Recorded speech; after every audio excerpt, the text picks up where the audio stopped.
There are 5 reasons why unhealthy relationship falls apart from one another and just breaks. The first and most important issue that results a relationship to not work and break apart is lack of communication. Having an open, honest communication allows you and your partner to work together collaboratively and understand each other's perspective. But the very moment that you eliminate that communication aspect of it, that's the point that relationship starts seeing negative impacts. Your partner won't understand what you're going through, nor you will understand what your partner is going through. So if you're trying to build a relationship that is healthy and can last a long time, it's really important for you to recognize the building block, the foundation of that relationship. And when you're unable to express your needs and your desires and the things that you like or don't like, that creates a distance. And that distance eventually leads to separation from one another. Now, going to the second thing is a lack of trust that could result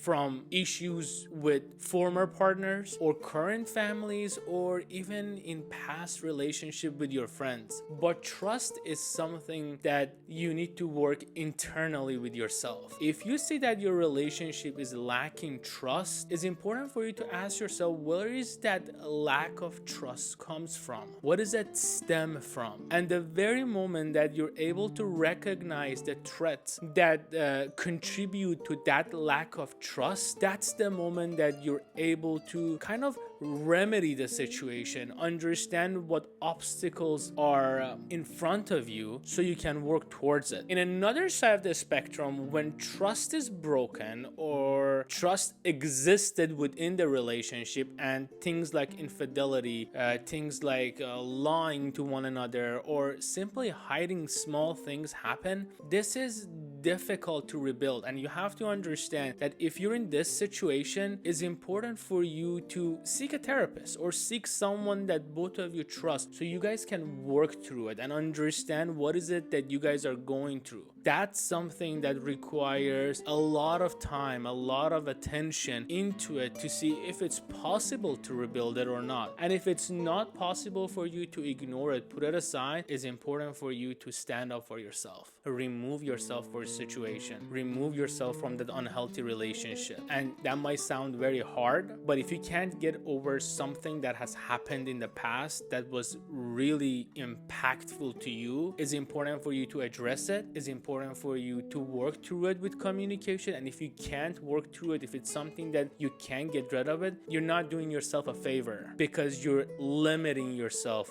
from having a true, realistic, honest relationship. And the next reason that relationships tend to not work is incompatibility. A lot of time happens that people are into the relationship, they enjoy each other's company, but over time they fall apart because over time they realize as they spend time with each other that their likes and their dislikes are completely different than one another, and that's completely normal. Relationship is not, although we want to say, oh, I want to have this lifelong relationship, but it's important for you to recognize that your opinion, your values, your point of view matters, especially nowadays that we have so many opportunities to do different things and things are not as one-dimensional as they used to be, and they're multi-dimensional. It's important for you to give yourself the respect and the attention that you need and understand that relationship is something that doesn't just form in the first sight. Feelings do form in first sight, but proper healthy relationship forms over time. Now, those sexual attractiveness can form immediately, but then there might be a lack of compatibility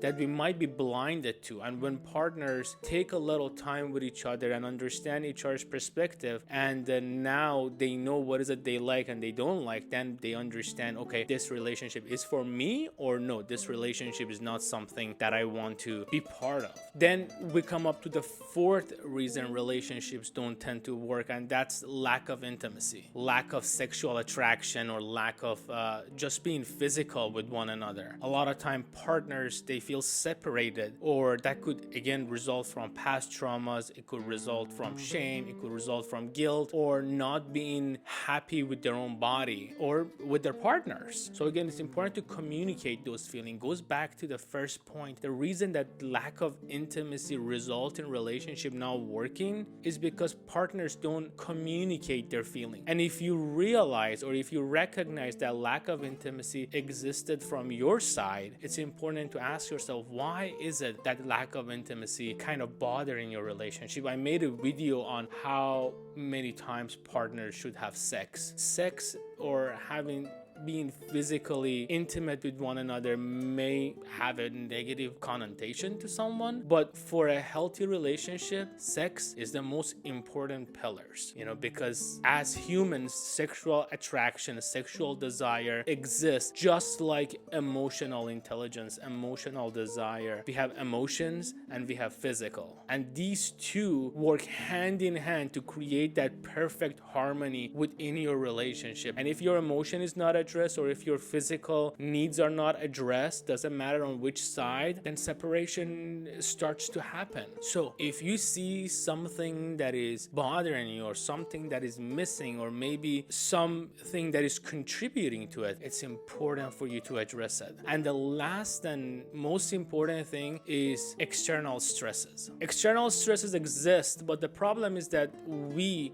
have built negative view of stress, and we see stress as a demon.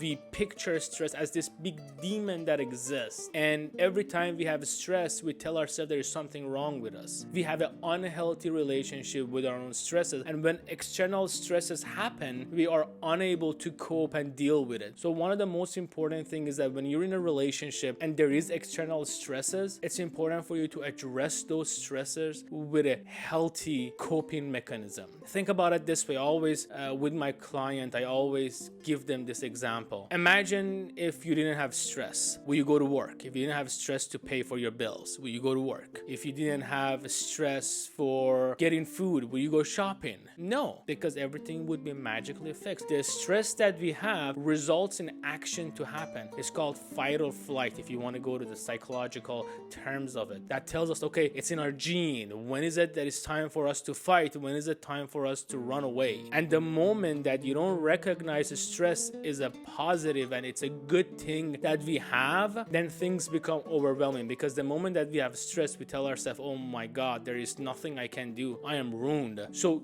give yourself time, give yourself recognition, give your stresses time to be and to express themselves. And once you recognize these things, once you understand these things, it's possible to heal those broken relationships. It's possible to get those relationships back on track if this is something that you and your partner are trying to work towards, to kind of manifest itself. Sometimes because of the state that we have to rebuild the whole thing. But if your relationship is a relationship that you truly appreciate, that you truly seek, you truly desire, and you see that your partner is everything that you want, then maybe emphasizing in those 5 steps could be a starting point for you to see if you can, in a healthy way, address those issues, not only for yourself, but right now, but even for yourself in the future. Because when we look back, sometimes the worst thing that can happen is regret. And that's what we're trying to eliminate. Regret of me wanting to do something, but I didn't. So now I'm devastated, and now I can't even have a healthy relationship, because always in the back of my mind is that I had something and I didn't give it my full attention. As always, thank you for watching, and I'll see you guys on the next one.